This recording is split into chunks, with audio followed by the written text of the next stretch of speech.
विद्यार्थियों नमस्कार। Jyotiba Phule group of education online शिक्षा में आप सबका स्वागत है।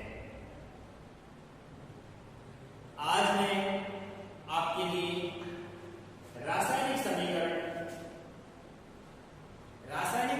लिखना, संतुलित रासायनिक समीकरण और संतुलित रासायनिक समीकरण के महत्व के बारे में बताना चाहूंगा। कल हम बात कर रहे थे, कल का वीडियो यदि आपने देखा हो तो कल हमने भौतिक परिवर्तन और रासायनिक परिवर्तन पर बात किया था। मैंने कल आपको बताया था कि भौतिक परिवर्तन किसे कहते हैं, रासायनिक परिवर्तन किसे कहते हैं। इसके पश्चात मैंने आपको एक एग्जाम्पल भी दिया था कि भौतिक परिवर्तन के कारण को हटाने पर पदार्थ पहले वाली अवस्था में आ जाता है। उसी प्रकार से रासायनिक परिवर्तन है, उस रासायनिक परिवर्तन के अंदर परिवर्तन को कारण को हटा दिया यदि तो पदार्थ पहले वाली अवस्था में नहीं आता। भौतिक परिवर्तन अस्थायी होता है, जबकि रासायनिक जो परिवर्तन है स्थायी होता है। पूर्णतया पहले वाले पदार्थ से बिल्कुल नया पदार्थ बन जाता है। ये बातें मैं आपको कल बता चुका। इसके बाद हमारा पॉइंट आता था कि भाई ये रासायनिक अभिक्रिया क्या है, रासायनिक अभिक्रिया क्या है। देखिए, पदार्थों को यदि हमने आपस में मिलाया तो उनके अंदर अभिक्रिया होगी और अभिक्रिया में कुछ न कुछ बदलाव होगा। यही बदलाव रासायनिक अभिक्रिया है। पदार्थों में होने वाला ये जो बदलाव है यही रासायनिक अभिक्रिया कहलाता है। अब मैं नेक्स्ट टॉपिक पर आ रहा हूं अपना, जो कल मैंने स्टार्ट करके छोड़ दिया था। थोड़ा सा मैंने आपको बताया था कि मैग्नीशियम रिबन को यदि हम वायु की उपस्थिति में जलाते हैं तो हमारे सामने मैग्नीशियम ऑक्साइड का श्वेत पाउडर उत्पन्न होता है। देखिए, ऑक्सीजन और मैग्नीशियम दोनों आपस में जब मिलकर के रिएक्शन करते हैं, अभिक्रिया करते हैं, तब मैग्नीशियम ऑक्साइड का पाउडर बनता है। बदलाव हुआ, इसे ही हम रासायनिक अभिक्रिया कहते हैं। जैसे हमने लिया कल के टॉपिक से ले रहे हैं,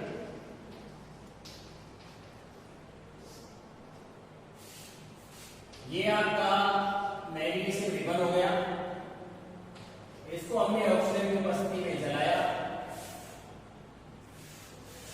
यहां पर आपके सामने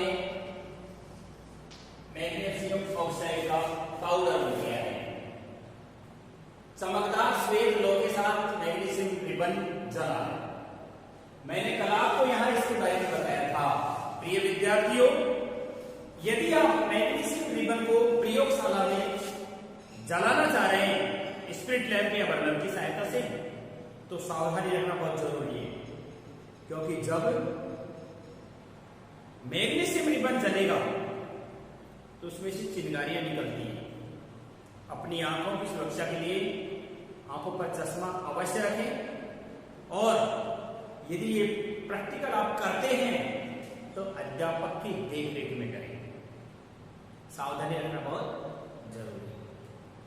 बर्नर को, मैग्नीशियम रिबन को जला करके बनने वाले उस श्वेत पाउडर को आप 5 गिलास में इकट्ठा करके देख सकते हैं। आपको प्राप्त होने वाला मैग्नीशियम ऑक्साइड का चूर्ण होगा, मैग्नीशियम ऑक्साइड का पाउडर होगा। एक चमकदार श्वेत लौह के साथ जला हुआ है। मैं यहां देखो Mg ऑक्सीजन के दो हैं, यहां ऑक्सीजन का भी एक दिखाई दे रहा है। यहां इसे संतुलित करने के लिए इसके आगे दो लगा देंगे। अब Mg के भी दो हो गए हैं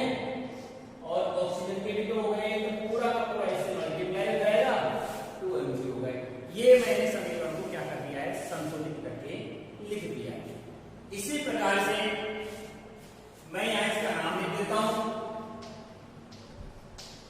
ये मैग्नीशियम रिबन हो गया, ये ऑक्सीजन हो गई है। इन दोनों में क्रिया की है, क्रिया का संकेत है, ये मैग्नीशियम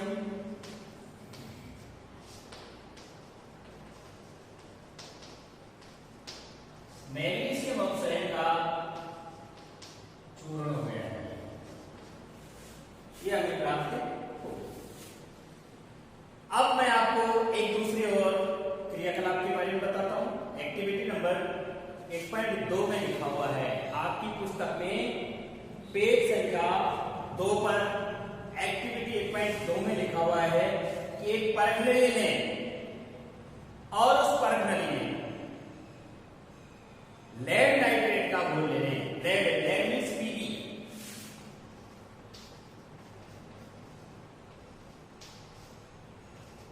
लेड नाइट्रेट का घोल दिया और साथ में हमने पोटेशियम आयोडाइड मिला दिया। यहां KL3 और PBN, यानी कहने का तात्पर्य मेरा यह है कि विलयन का रंग परिवर्तन हो जाता है। मैं आपको बता रहा था कि जब मैग्नीशियम रिबन को हम वायु की उपस्थिति में जलाते हैं तो मैंने समीकरण लिखा है, देखिए कि 2Mg plus O2 reaction arrow 2Mg। मैंने लिखा मैग्नीशियम प्लस ऑक्सीजन। जैसे ही हम बर्नर की सहायता से मैग्नीशियम रिबन को जलाते हैं, क्या देखते हैं? हम देखते हैं कि श्वेत चमकदार लोहे के साथ मैग्नीशियम रिबन का दहन हो जाता है।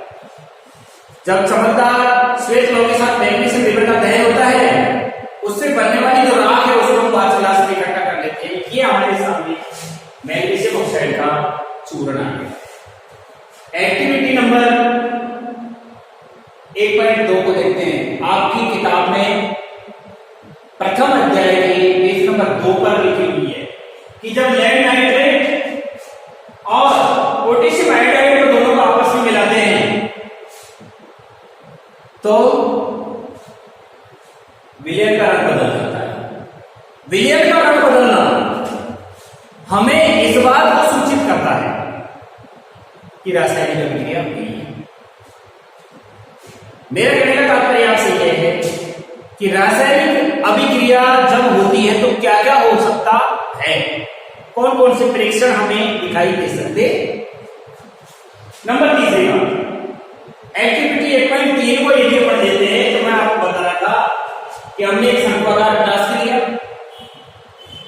शंक्वाकार प्लास्टिक में कुछ दानेदार जिंक के टुकड़े डाले, दानेदार जिंक के टुकड़े डालने के बाद हमने इसके ऊपर एक कारक लगाया, कारक में एक पतली नलिका लगाई और इस नलिका में से होकर के या तो हमने तनु H2SO सल्फ्यूरिक अम्ल डाला या फिर हमने इसमें से तनु हाइड्रोक्लोरिक अम्ल डाला। कोई सा भी अम्ल डाल दिया, अम्ल से क्रिया करवाई गई बात, कोई सा भी डाला हमने, अम्ल से हमने क्या करवाई गई है, क्रिया।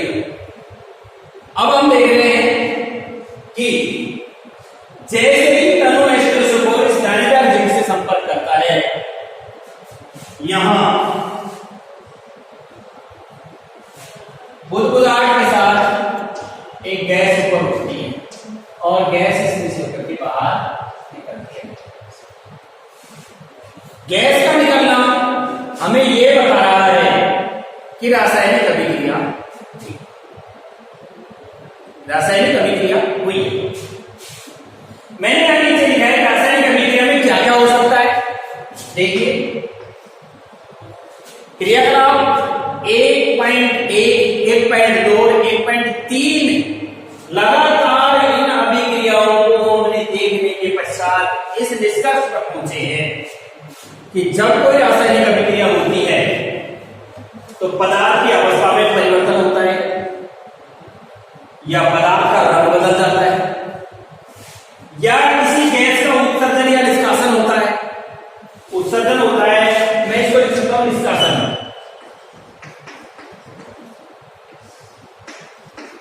गैस का उत्सर्जन होता है या गैस का निष्कासन होता है, और तापमान में परिवर्तन होता है, या तो तापमान कम होगा या तापमान बढ़ जाएगा।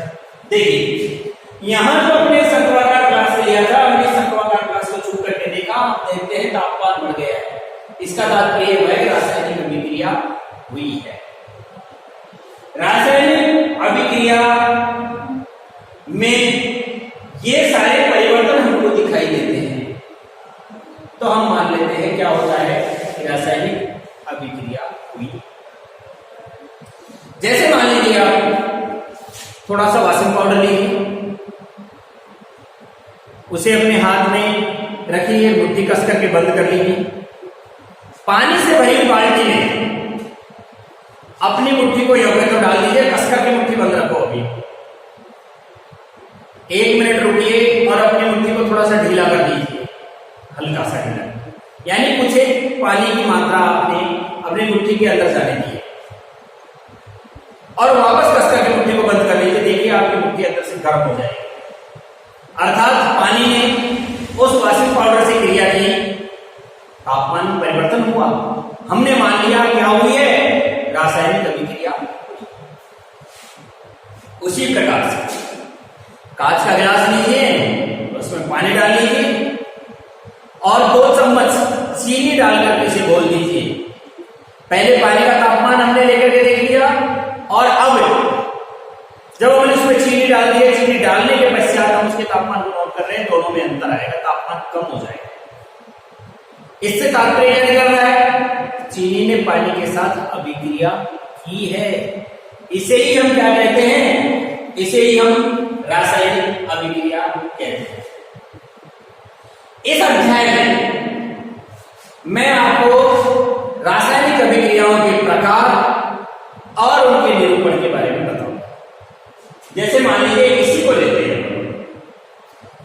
हुए मैं टॉपिक को आगे बढ़ाता हूं कि रासायनिक समीकरण किसे कहते हैं।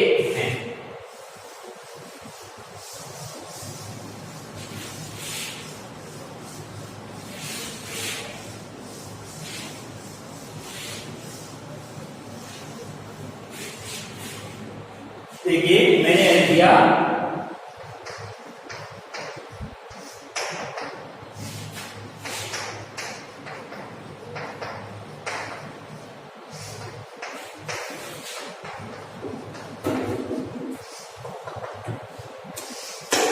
रासायनिक समीकरण।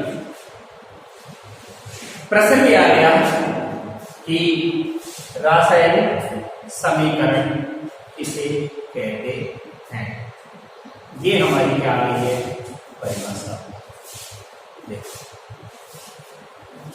मैं आपके सामने लिख रहा हूं कि हमने दानेदार जिंक लिया, दानेदार जिंक को हमने एक शंक्वाकार फ्लास्क में लिया, एक विकास नली लगाई और विकास नली लगा करके और हमने उस फ्लास्क में तनु सल्फ्यूरिक अम्ल लिया, तनु हाइड्रोक्लोरिक अम्ल डाला, बुध उतार के साथ गैस निकलने लगी। विकास नली को हमने साबुन से भरे हुए एक टब में एंट्री करवा के और बाहर निकाला। हम देख रहे हैं साबुन के बुलबुले बन करके उड़ रहे हैं।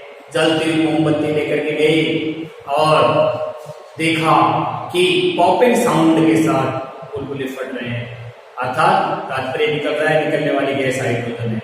इतना लंबा चौड़ा कहना पड़ा मुझे।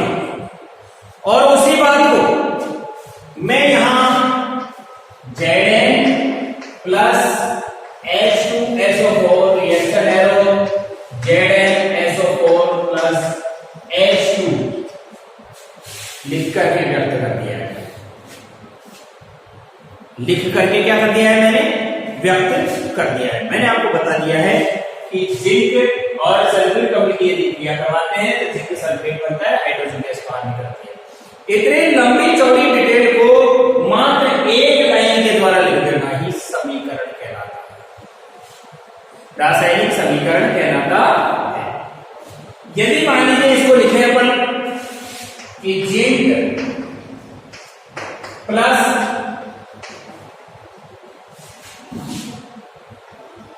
सल्फ्यूरिक अम्ल, reaction arrow zinc sulphate plus hydrogen gas,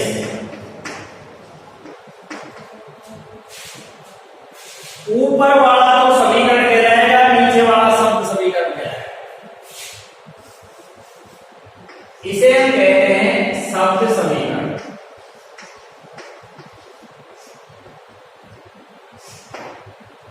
ये तो हो गया शब्द समीकरण और ऊपर वाला हो गया समीकरण। इसका समीकरण ये, मैं आपको बताऊं कि किसी भी रासायनिक अभिक्रिया की जो समीकरण दिखाई देती है उसके दो पार्ट्स। इस बात को बताने से पहले मैं आपको ये कहना चाहूंगा कि आप इसकी परिभाषा नोट कर लें। देखिएगा, रासायनिक समीकरण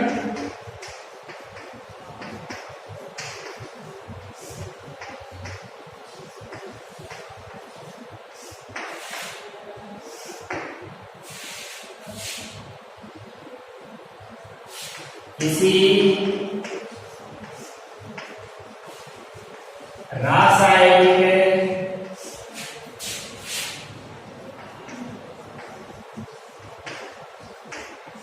अभिक्रिया में, किसी रासायनिक अभिक्रिया में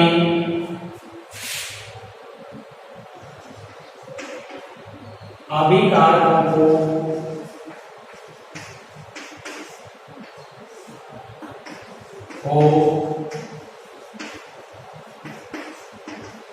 शब्दों में न लिखकर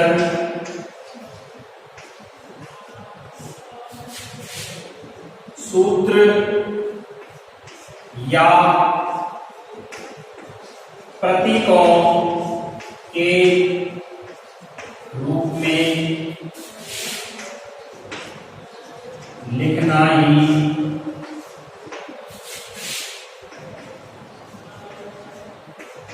रासायनिक समीकरण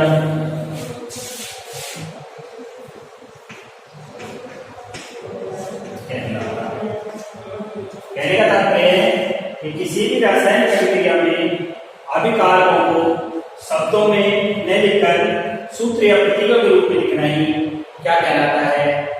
रासायनिक समीकरण कहलाता है। रासायनिक अभिक्रिया के पश्चात बनने वाले उत्पादों को भी सूत्र या प्रतीकों के रूप में ही व्यक्त किया जाता है। इसमें रासायनिक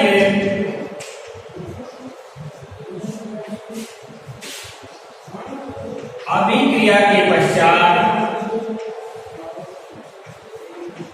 बने क्रियाफल या उत्पाद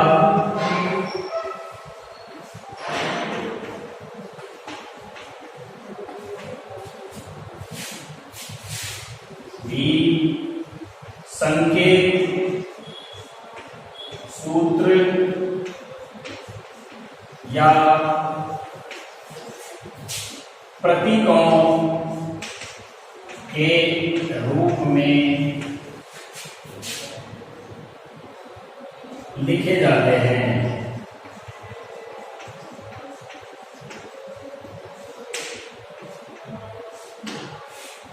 क्या कहलाता है? रासायनिक समीकरण कहलाता है। जैसे एग्जाम्पल ये ले लो, Zn plus H2SO4 ZnSO4 plus H2, ये तो इसका समीकरण हो गया और ये इसका रासायनिक समीकरण, सूत्र और प्रतीकों का। अब मैं आपको यहां पर एक चीज और बताना चाहूंगा, इसी से संबंधित बताना चाहूंगा। इसे आप एक बार नोट कर लें। रासायनिक समीकरण किसे कहते हैं? किसी रासायनिक अभिक्रिया में भाग लेने वाले अभिकारकों को शब्दों में न लिख करके सूत्र या प्रतीकों के रूप में लिखना ही रासायनिक समीकरण कहलाता है। रासायनिक अभिक्रिया में बनने वाले उत्पाद या क्रियाफल भी संकेत, सूत्रों या प्रतीकों के रूप में लिखे जाते हैं, रासायनिक समीकरण कहलाते हैं। अब इसमें इन दोनों के मध्य यानी अभिकारक और उत्पादन के मध्य में ये जो लगा हुआ तीर का निशान है वो हमें ये दिखाता है रासायनिक अभिक्रिया इस दिशा से इस दिशा में जाती है। ये अभिक्रिया का जो संकेत है ये हमें ये दिखाता है कि रासायनिक अभिक्रिया बाईं ओर से दाईं ओर जाती है। ये दर्शाने के लिए इनके मध्य में क्या लगा दिया जाता है, तीर का निशान लगा दिया जाता है। रिएक्शन एरो अभिक्रिया संकेत अभिकारक के लिए एक से अधिक होते हैं तो उनके मध्य में प्लस का निशान लगा दिया जाता है। अभिकारक या क्रियाकारक है जिसको हम अभिकरण कह रहे हैं, जो रासायनिक अभिक्रिया में भाग लेने वाले पदार्थ हैं वो यदि एक से अधिक होते हैं तो उनके बीच में प्लस का निशान लगा करके उन्हें लिख दिया जाता है। उसी प्रकार यदि क्रियाफल या बनने वाला उत्पाद भी संख्या में एक से अधिक, दो या तीन हो जितने भी, उन्हें भी हम प्लस का निशान लगा करके संकेत सूत्र के रूप में व्यक्त कर देते हैं। ये हो गया रासायनिक समीकरण। अब आपको मैं एक बार थोड़ा सा इसके बारे में पता करना चाहूंगा। देखो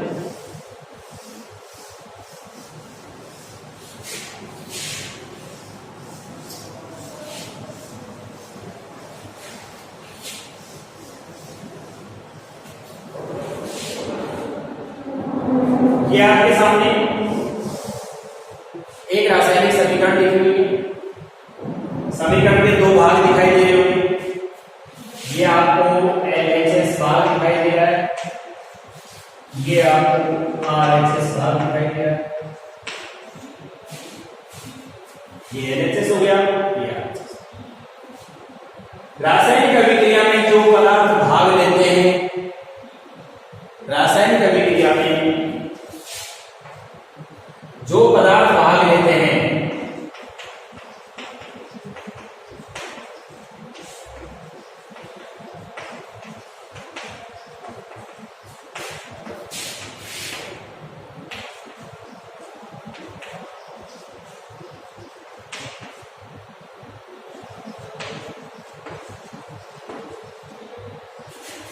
उन्हें क्रियाकारक या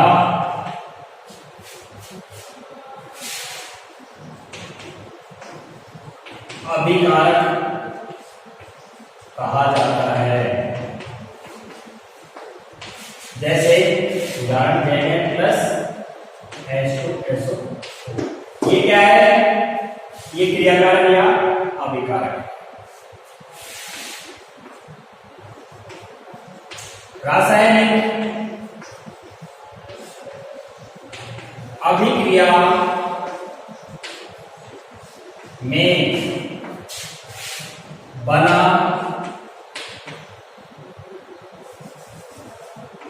पदार्थ क्रियाफल या उत्पाद कहलाता है। जैसे ZnSO4 प्लस H। ऊपर लिखी हुई अभिक्रिया में आप भली भांति जान गए होंगे कि Zn प्लस H2SO4 तो ये क्रियाकारक या अभिकारक है और ZnSO4 प्लस H2 क्रियाफल या उत्पाद। क्रियाकारक और क्रियाफल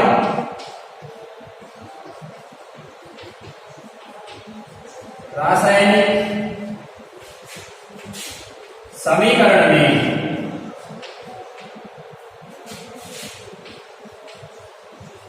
क्रियाकारक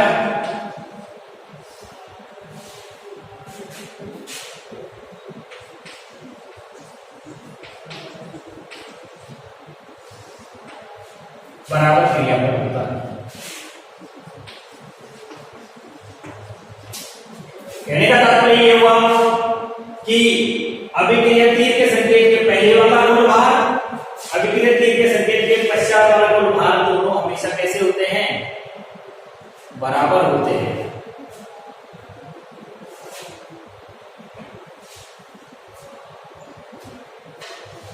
दोनों में आपको मैं बता चुका हूं रासायनिक समीकरण में क्रियाकारक और क्रियापद दोनों का बराबर होता है। जैसे देखिए इसमें अपन देखें Zn 65 plus H2 2 multiply 1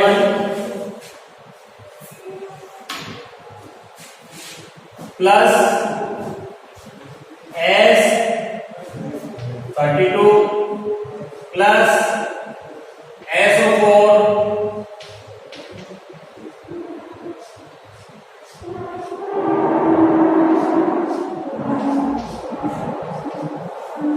reaction arrow.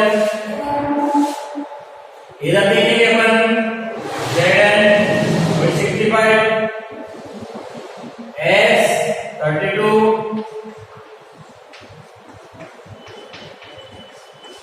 16 multiply 4 plus H2 2 multiply 1, यानी दोनों तरफ यदि हम देखते हैं तो हमको बराबर मालूम होगा।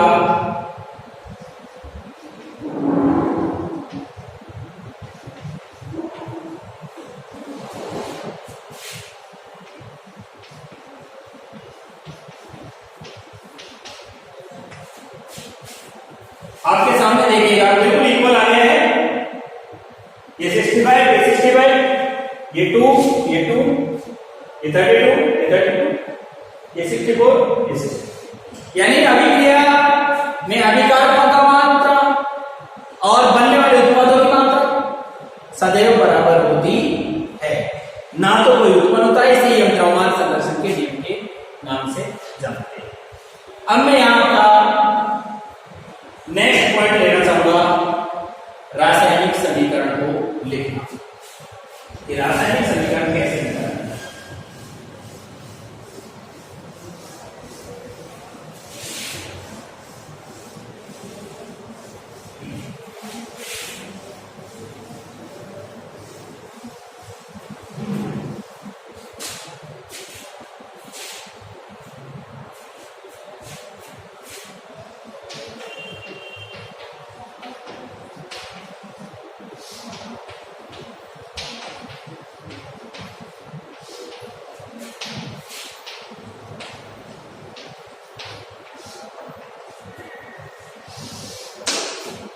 देखिए रासायनिक समीकरण को लिखने की एक संक्षिप्त विधि है कि एक तो हम लिखें शब्द समीकरण और एक हम शब्द समीकरण में लिख करके उसको सूत्र और संकेतों में व्यक्त कर दें तो वो कहलाता है रासायनिक समीकरण।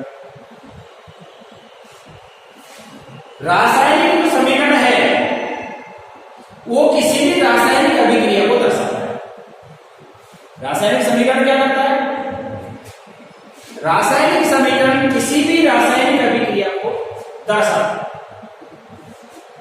जैसे मैंने आपको उदाहरण दिया था मैग्नीशियम के रिबन का, कि मैग्नीशियम रिबन को हमने ऑक्सीजन की उपस्थिति में जलाया था तो मैग्नीशियम ऑक्साइड हमारे साथ में प्राप्त हुआ। अगर उसे पूरी तरह से नहीं लिख करके मैंने आपके सामने लिख करके बताया था कि 2Mg plus O2 reaction arrow 2M2, ये आपके सामने मैंने किसमें लिख दिया है? रासायनिक समीकरण के रूप में। मैंने ये जो तीर का निशान लगाया है वो ये दर्शा रहा है रासायनिक अभिक्रिया LHS से RHS की होता है। मैंने यहां भी इसकी गिनती करके लिख दिया है कि Mg और O2 2Mg है यहां और यहां 2O2 है, ये इससे पूरा मल्टीप्लाई हो जाएगा तो 2Mg हो गया और वही यानी दोनों और कैसे हो गए? बराबर। बराबर होने को हम क्या कहते हैं? संतुलित समीकरण के नाम से जानते हैं। संतुलित समीकरण हमें कई चीजों के बारे में जानकारी देती है। संतुलित जो समीकरण होती है वो हमें कई चीजों की जानकारी देती है, जैसे इसका द्रव्यमान कितना है, परमाणुओं की संख्या कितनी है, अणुओं की संख्या कितनी है, अभिकारक कौन कौन से भाग ले रहे हैं, उत्पाद क्या क्या बना है, ये सारी चीजें हमें किसके माध्यम से प्राप्त हो जाती है, समीकरण के माध्यम से प्राप्त हो जाती है। उसी प्रकार जैसे एग्जांपल अपन लिया था Zn प्लस H2SO4, रिएक्शन है तो ZnSO4 प्लस H2 लिया था।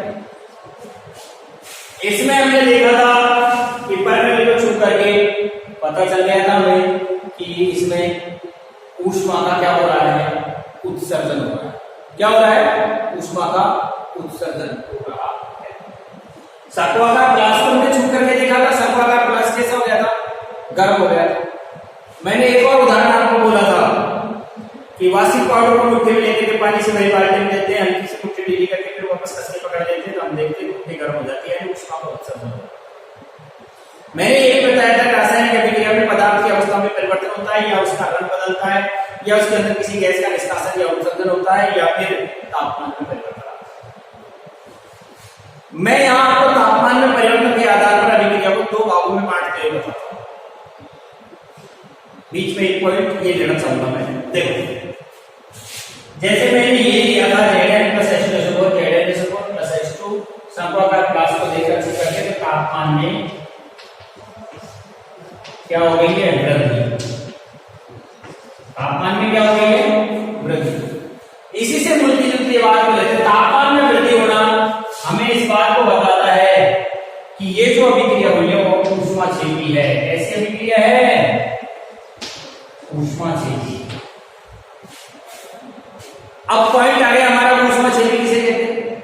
मैं पहले इसकी डेफिनेशन देना चाहता, देखो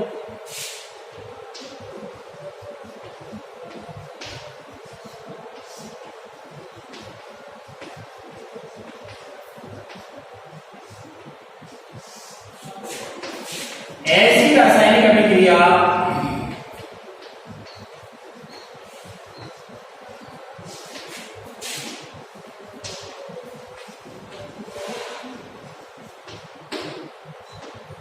रासायनिक समीकरण को लिखने से पहले बता रहा हूं, ये एक टॉपिक आपको, कि ऐसी रासायनिक अभिक्रिया जिसमें क्रियाकारक, दूसरा नाम क्रियाकारक का अभिकारक भी कह सकते हैं, क्रियाकारक या अभिकारक से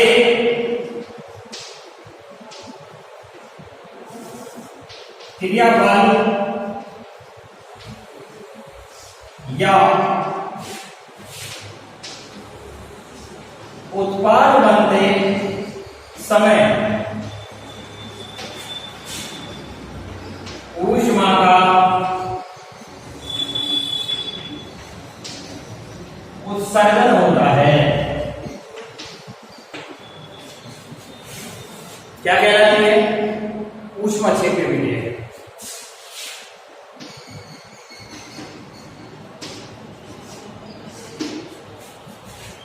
अभिक्रिया कहलाती है।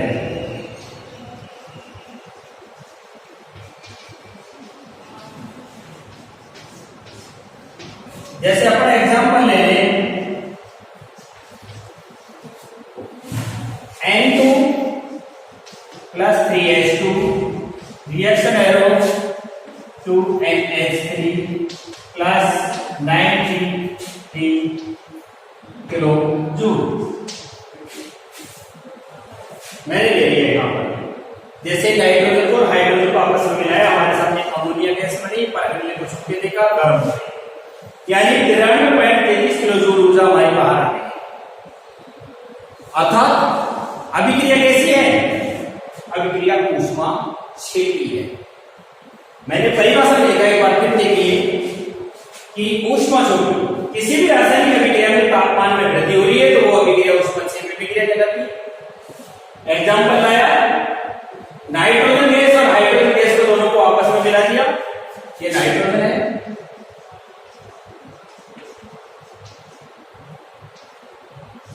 प्लस हाइड्रोजन,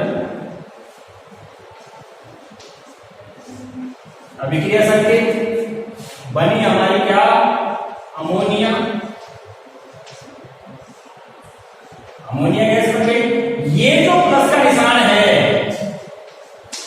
प्लस का निशान हमें ये दिखा रहा है कि अभिक्रिया में ऊष्मा का उत्सर्जन हो रहा है।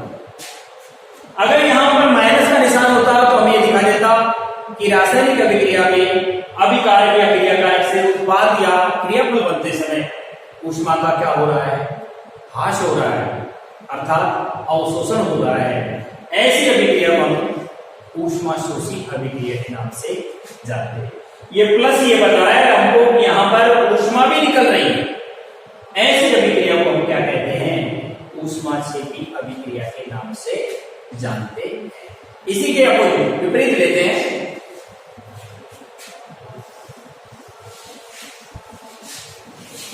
जैसे मैंने आपको उदाहरण दिया था कि यदि हमने चीनी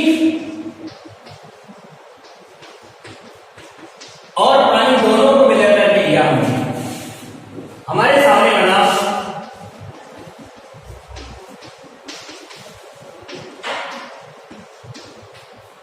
तापमान को छू करके देखा, तापमान डाउन हो गया है। तापमान में कमी अर्थात ग्लूकोज बना, ये चीनी का सूत्र है, ये ग्लूकोज है।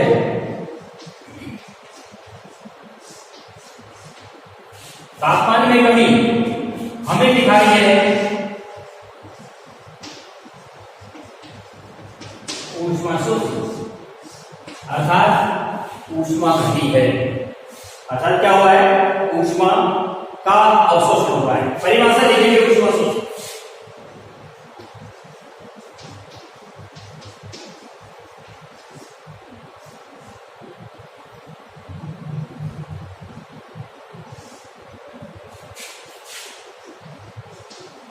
ऐसी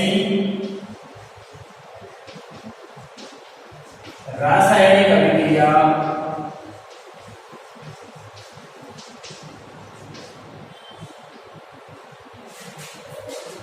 जिसमें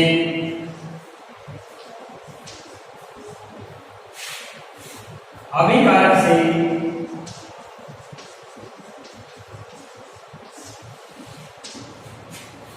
उत्पाद बनते समय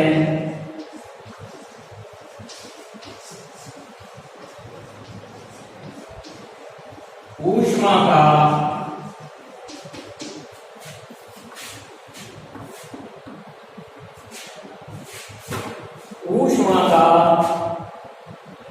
अवशोषण होता है।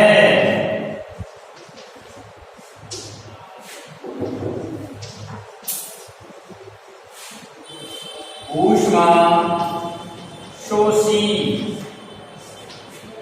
अभिक्रिया कहलाती है।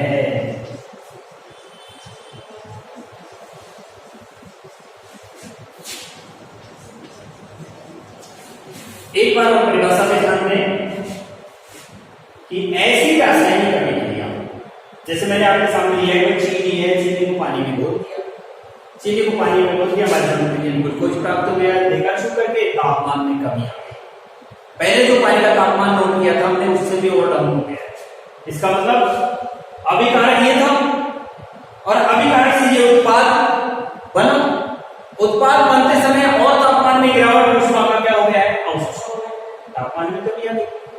ऐसी अभिक्रिया क्या कहलाएगी, ऊष्मा शोषी कहलाती है। मैंने परिभाषा में लिख दिया है कि ऐसी रासायनिक अभिक्रिया जिसमें अभिकारक से उत्पाद बनते समय अगर ऊष्मा का क्या हो रहा है, अवशोषण होता है, ऊष्मा शोषी अभिक्रिया कहलाती है। एक अन्य एग्जांपल ले लेते हैं, जिसे हमने देखा N2 + O2 नाइट्रो ऑक्साइड बन रहा है। जैसे यहां बन रहा है हमारे सामने, संतुलित करके ग्राउंड 2NO माइनस और भी जा रही है 180 किलो जूल की ऊर्जा में।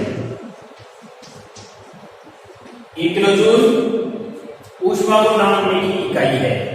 किलो जूल लिख दिया, 180 किलो जूल हो गया। ये माइनस का निशान हमें ये बता रहा है कि अभिकारक से उत्पाद बनते समय ऊष्मा का अवशोषण हुआ है। ये ऊष्मा शोषी कहलाती है।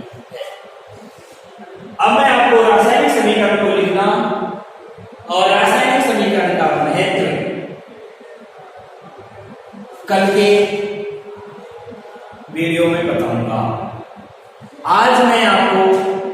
यहां तक ही बताना चाह रहा हूं। एक बार और मैं रिपीट कर रहा हूं कि मैंने आपको अब तक इसमें क्या क्या बता दिया है। आपको ये वीडियो पसंद आए, लाइक करें, हमारे इस चैनल को सब्सक्राइब करें। लगातार अगर कोई डाउट हो क्लियर करने के लिए कमेंट्स भेजें, हम आपके सारे डाउट क्लियर करेंगे, ज्यादा से ज्यादा बेहतर आपको बताने का प्रयास करेंगे। आप हमारे साथ धैर्य के साथ जुड़े रहिए। लगातार कोरोना काल में घर बैठे ही हम आपको ऑनलाइन क्लास उपलब्ध करा रहे हैं और आप अपना अमूल्य समय हमें इसी चैनल पर इसी समय रह करके प्रतिदिन प्रदान करें। धन्यवाद।